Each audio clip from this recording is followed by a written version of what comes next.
Class 10 math अध्याय 9 के प्रश्नावली 9.1 का क्वेश्चन नंबर 8 है।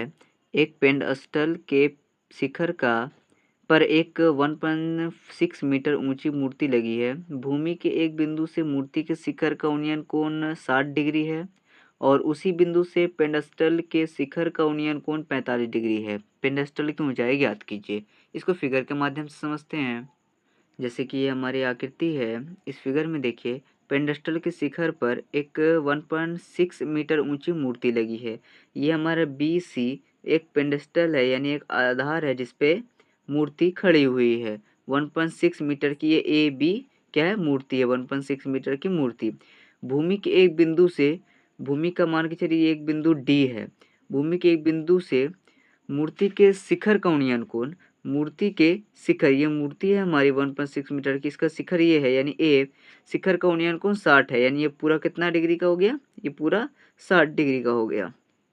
और उसी बिंदु पर पेंडस्टल के शिखर का उन्नयन कोण, पेंडस्टल के शिखर का, यानी ये पेंडस्टल है, इसके शिखर का उन्नयन कोण यानी ये वाला, ये कितना हो जाएगा हमारे पास 45 डिग्री। तो ये कितना है 45 डिग्री, इसे मैंने अलग पेन से दर्शाया हुआ है। अब पेंडस्टल की ऊंचाई ज्ञात कीजिए, यानी बी सी की ऊंचाई हमें ज्ञात करनी है। यानी ये वाला त्रिभुज हमें लेना है जिसके माध्यम से हम पहले इसको निकालेंगे, जो ये बड़े वाले त्रिभुज में और ये छोटे वाले त्रिभुज में दोनों में कॉमन है। यानी हम इसको पहले निकालेंगे, यानी P और B का यूज़ करके इसको पहले निकाल लेंगे, फिर इसको और इस पूरे बड़े वाले से हम ये वाला भी निकाल लेंगे। जब कैसे निकलेगा हम देखते हैं। तो हम पहले लिखेंगे कि दिया है, क्या दिया हुआ है हमको, जैसे कि ए बी क्या है, मूर्ति की ऊंचाई है, यानी 1.6 मीटर है।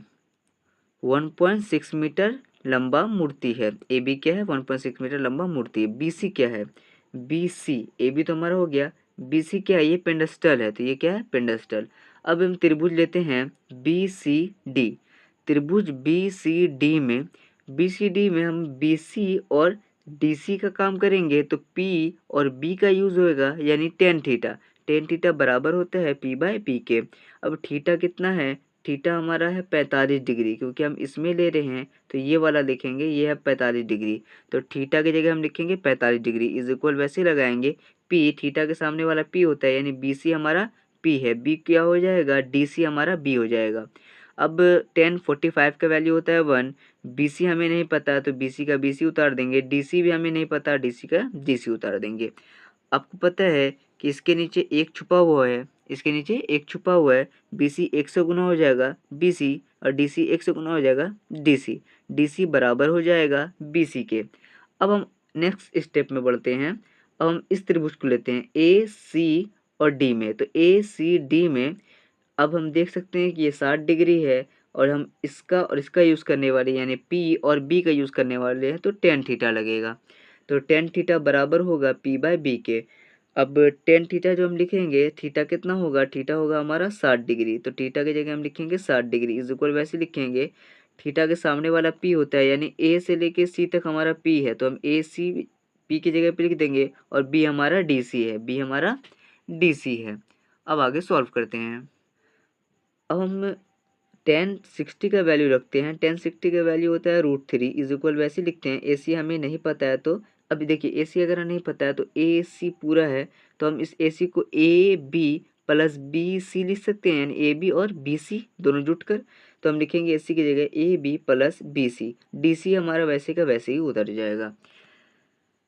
अब देखिए √3 तो वैसे उतरेगा, ए बी हमारा कितना है, ए बी 1.6 मीटर है, तो ए बी की जगह पे हम क्या लिखेंगे, अगर हम यहाँ पे नहीं लिखा है, शायद हमने इधर लिखा है, तो इसे वैसे लिख दे दो। √3 वैसे उतारेंगे, A B plus B C हम वैसे उतारेंगे और डी सी को वैसे उतारे, इसके नीचे सिर्फ एक दिया है हमने यहाँ पर।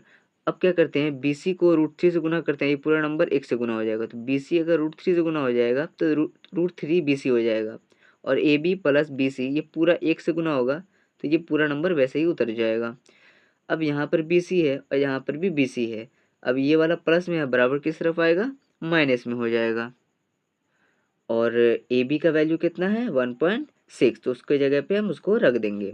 तो हमने ये पूरा नंबर वैसे उतारा, ए बी की जगह 1.6 लिखा और बी सी वैसे उतारा, बी सी को बराबर के इस तरफ लेके जाएंगे। बी सी जो प्लस में है बराबर की इस तरफ आएगा, माइनस में 1.6 वैसे ही उतर जाएगा। अब हम देख सकते हैं √3 BC माइनस BC है। अभी दोनों में से हम BC कॉमन ले लेंगे तो यहाँ पे क्या बचेगा, सिर्फ √3 बचेगा, माइनस वैसे उतरेगा, और यहाँ पे क्या बचा, BC तो हम कॉमन ले चुके हैं तो यहाँ पे 1 बचा, इज इक्वल वैसे ही रहेगा, 1.6 वैसे ही रहेगा।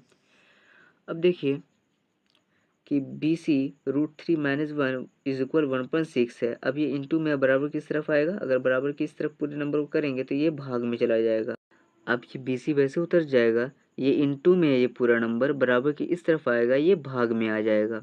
जब ये नंबर भाग में आ जाएगा तो ये क्या है, √3 जो बटे में है, तो बटे में यानी नीचे की ओर कभी भी रूट वाला नंबर नहीं होता है, तो नीचे से हमें हटाने के लिए रूट वाला ऊपर और नीचे दोनों तरफ से इसी नंबर को गुना करना पड़ेगा, ताकि रूट वाले से कट के रूट हट जाए। तो इसके लिए क्या करते हैं, हरों का परिमीकरण करते हैं। हरों का परिमीकरण में प्लस वाला चीज़ माइनस हो जाता है, माइनस वाला चीज़ प्लस हो जाता है। तो यहाँ पे √3 माइनस 1 है तो यहाँ पे हो जाएगा √3 प्लस 1 ऊपर भी और √3 प्लस 1 नीचे भी। अब इन दोनों को आपस में गुना करते हैं, 1.6 √3 प्लस 1 से गुना हो जाएगा तो 1.6 √3 प्लस 1 होल इंटू में होल ब्रैकेट के रूप में हो जाएगा। अब यहाँ देख सकते हैं कि √3 माइनस 1 √3 प्लस 1 है, a माइनस बी और a प्लस बी के रूप का है, तो a square minus B square होगा। a क्या है हमारा, √3 है, तो √3 का स्क्वायर माइनस वैसे उतरेगा, 1 का स्क्वायर हो जाएगा यहाँ पर, ठीक है। अब देखते हैं हम आगे क्या कर सकते हैं। 1.6 है, ये पूरे नंबर से गुना होगा तो वैसे ही रख देते हैं हम इसे, और √3 का स्क्वायर हो जाएगा 3, माइनस वैसे उतरेगा, 1 का स्क्वायर 1। अब यहाँ पे जगह नहीं था तो हमने यहाँ पे लिखा है। अब इसका वैल्यू क्या चल रहा था, BC चल रहा था। अब ये पूरा नंबर को हमने यहाँ पे उतारा, यानी 1.6 √3 प्लस 1, ये पूरा नंबर वैसे उतारा, 3 में से 1 जाएगा, 2 बचेगा। अब अगर हम 2 से 16 को काटेंगे तो 8 आएगा, और एक घर वो पॉइंट है तो 0.8, ये पूरा नंबर वैसे ही उतर जाएगा। तो BC हमारा इतना नंबर आ चुका है।